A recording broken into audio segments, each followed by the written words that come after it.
to finish up this case, I have concluded that yes, the murderer is here right now, and I, for one, am guilty. What am I guilty of, you may ask? Of wearing this ridiculous facial hair and talking in this ridiculous accent. Wow.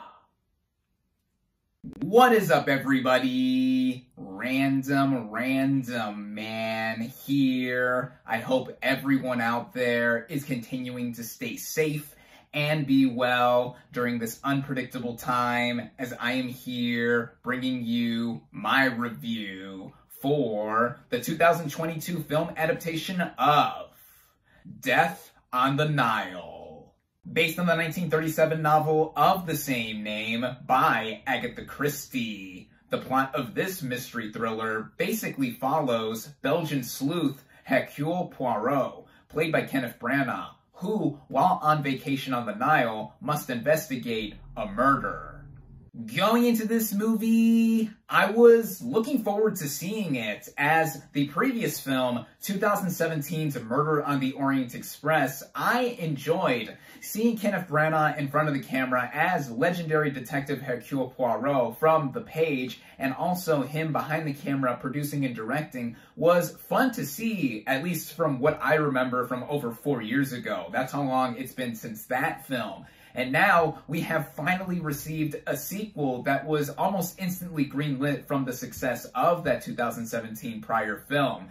And a multitude of reasons have led this movie to be delayed up until now. For one thing, this film was originally supposed to come out back in 2019, about a month after the release of another whodunit film, Knives Out, which I love. It's one of my favorite films from that year. Also, there's the fact that the Death on the Nile was being done after the Disney-Fox merger deal was going through, and also the obvious with the state of the world right now, delaying multiple films, including this one, multiple times. But luckily, now it has been released, and I was able to catch this thing at the first public screening in theaters, where it is only currently available. Starting out with the cast and their performances, we have Kenneth Branagh in the lead role of Hercule Poirot. First off, I want to mention what a week Branagh is currently having. Between this film finally being released and the Oscar nominations that were announced earlier in the week, which I live reacted to in my previous video,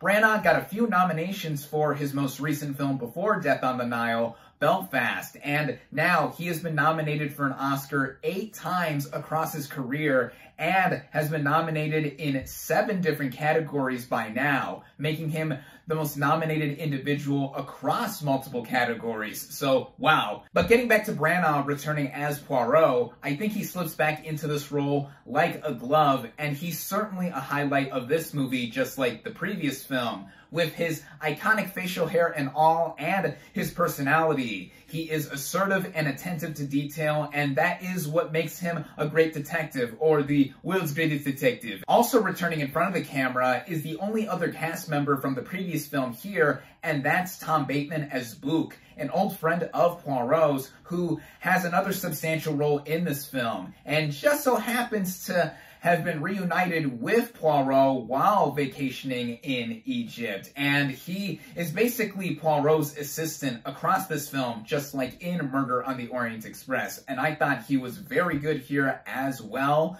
There's also Annette Bening as Book's mother, who is with him while they're vacationing on the Nile. And she's Annette Bening. To me, she is great in just about anything I have seen her in, and her character specifically is stuck up and passionate about painting. 2 other big members of the cast here are Gal Gadot and Armie Hammer, as a newlywed couple whose wedding entourage Poirot unexpectedly joins, also with them requesting his help/protection because of another member of this cast. Gadot playing to a lot of her strengths here in being such a breathtakingly gorgeous woman, and also with the urgency in terms of her safety, along with Hammer as her husband. I thought he was also pretty good here too, and the person that they're trying to get away from is Emma Mackey, who is the ex-fiancée of Hammer's character, and I think she is one of the total breakouts of this film. She certainly gave one of my favorite performances in this film because her character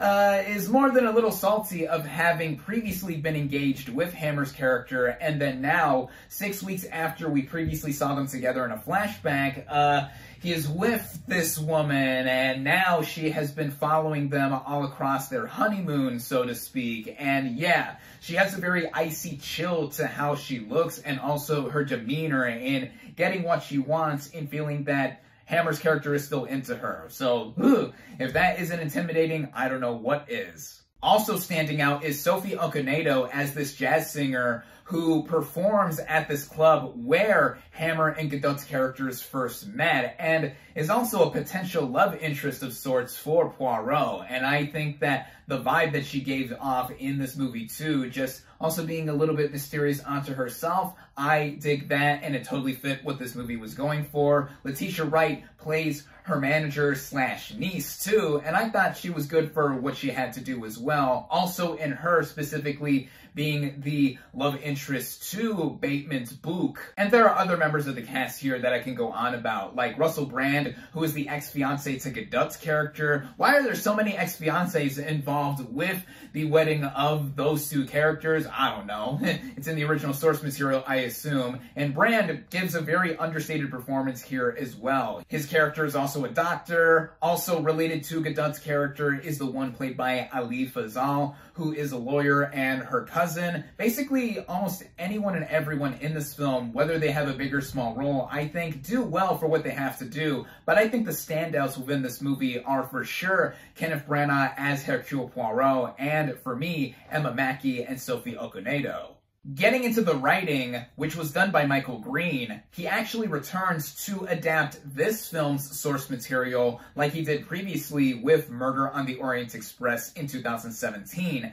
And similarly to that film, I went into this one almost completely blind. So with Murder on the Orient Express all those years ago now, I did not know the iconic twist that happened at the end and was mainly watching it as a movie. And like I've mentioned too, I enjoyed it. So I went into Death on the Nile with a similar intent to watch it play out as a murder mystery and judge it on its own as a film. And right off the bat, in the way Death on the Nile is laid out, it begins with a flashback sequence of Poirot's time as a soldier in the First World War. So there's a bit more of his origin that is delved into here, with how he came to sport his famous facial hair, and a bit more into mentioning his love interest. And then we flash forward into a bit more setup that would introduce us to the characters that we would see for the remainder of the film, and then we get to see the wedding party play out and have Poirot get involved with it too. With this approach, I liked that we get more backstory into the characters that we are going to see for the rest of the running time, so that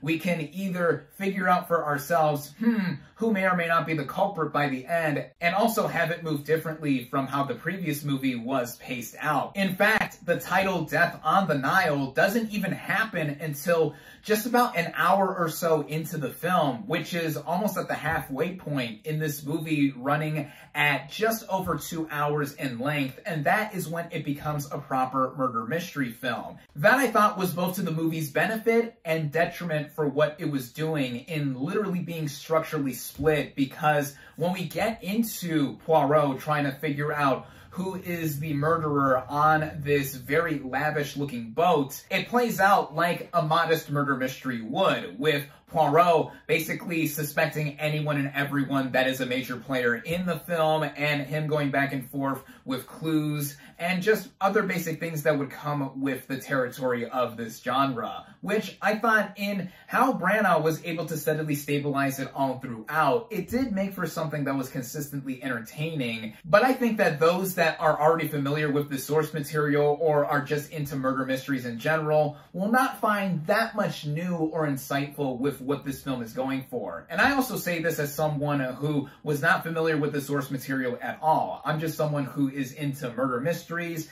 and I was also actively trying to figure out who the culprit of the film is too. Even with that though, I think that Branagh, in terms of directing, has a keen eye for visuals he wants to portray. With the previous film taking place mostly on the title Orient Express, this film mostly takes place on the SS Karnak, which is a very specific location in how it is a boat going across a huge body of water all throughout it, or in this case, the Nile. And I think that the way Branagh does have a lot of establishing shots around it, and also just showing off the various locations within it, I think that it makes for a stunning movie in most of its moments. I think that with how we see a lot of sunrises and sunsets in wide shots, this film just looks utterly captivating. This film had a budget for $90 million, and one could tell at times that it was stretched out as much it was able to be stretched out in terms of how some things looked visually. Like I said, in a lot of wide shots, this movie looks utterly stunning, but getting into some closer or more medium shots with characters and backgrounds,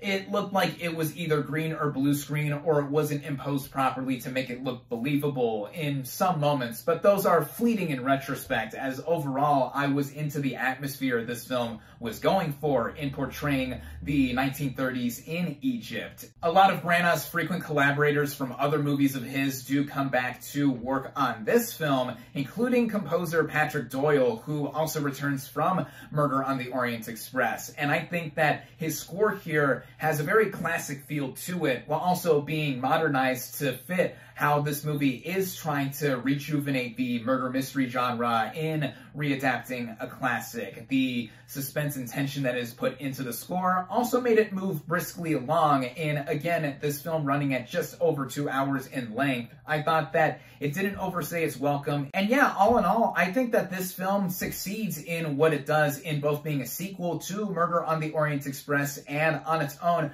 being a good murder mystery film that doesn't reinvent or redefine the genre, but for fans of it, I think that there will be enough in here for those to enjoy what they see. How do I feel in terms of comparing it to the 2017 film? Well, upon initial reaction, I think that I would say that I like this a touch more in what it tried doing differently in terms of its structure, though it didn't always work out to its benefit. But Branagh has a clear passion for adapting this material, both in front of and behind the camera, and I would be so open to seeing more adventures of Poirot if we're able to get more on the big screen from Branagh. I just like that we have been getting more whodunits lately. In fact, we are getting Knives Out 2 later this year, and that is one of my most anticipated movies of 2022. But looking at Death on the Nile on its own, it gets a recommendation from me.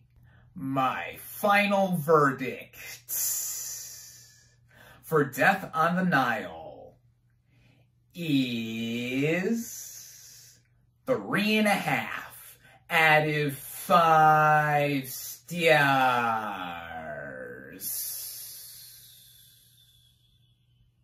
Thank you all, as always, for watching. Be sure to like this video, comment on what you thought of Death on the Nile, social media links in the description, subscribe to my channel for more, and I'll catch you on the next movie review.